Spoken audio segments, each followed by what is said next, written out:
That feeling in the pit of your stomach, that inner fire, that pushes you to outdo yourself, to take risks, to shine. It's what brought you here. Lead on.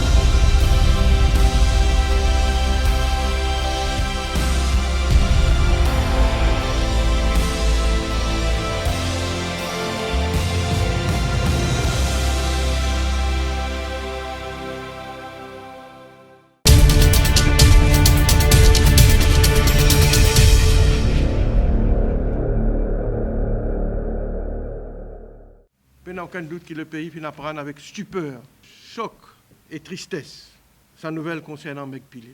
Voilà un de nos meilleurs gestionnaires dont la compétence et la crédibilité ne peuvent être questionnées ou mises en doute.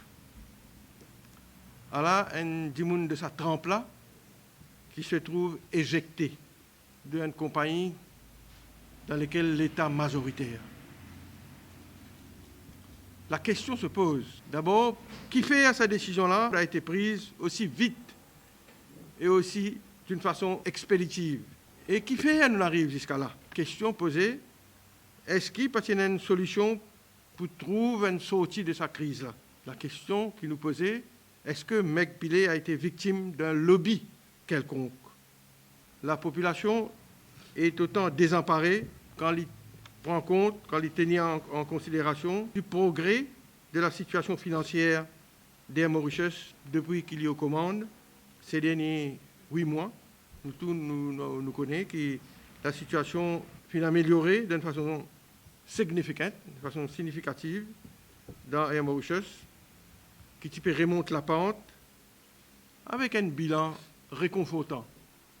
Donc, ce licenciement d'un de nos cadres les plus distingués, de nos meilleurs cadres qui nous tiennent là, dans government funded companies, dans une compagnie qui appartenait au gouvernement, il était peut-être le meilleur.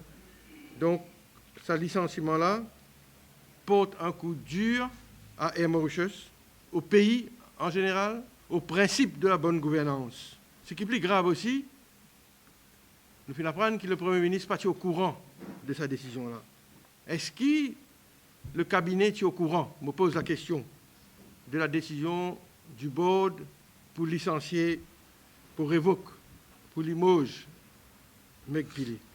C'est à cause de ça que nous pensons que le Premier ministre maintenant, s'il vient donc rentre en scène, révoque sa board-là, reinstate McPhilly, parce que nous ne pas sous-estimons le mauvais signal qui ce licenciement-là peut envoyer au monde des affaires.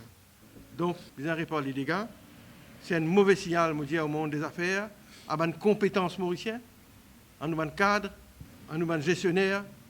C'est à cause de ça que nous pensons le Premier ministre a la lourde responsabilité de corriger sa erreur monumentale qui est Mauritius une faire, la reconstitution du bureau politique, du bureau national du mouvement patriotique. Pour nous, aujourd'hui, c'est une page de l'histoire du MP qui peut tourner pour le début d'un nouveau chapitre. Le MP, en reconstituant ce bureau national, a choisi de miser sur la jeunesse. Dimanche prochain, le 6 novembre, le MP organise un rassemblement de bandes patriotes, Octavier. Nous envie, par ce congrès-là, réaffirme nos présences sur l'échiquier politique d'une façon vigoureuse. À part un discours qui peut nous présentons nos nouveaux bureaux nationaux, comme nous le faisons aujourd'hui, à tous nos bandes délégués. Nous vous présentons une nouvelle recrue, et c'est une occasion pour nous, pour le MP, pour démontrer comment nous pouvons envisager l'avenir avec confiance et sérénité.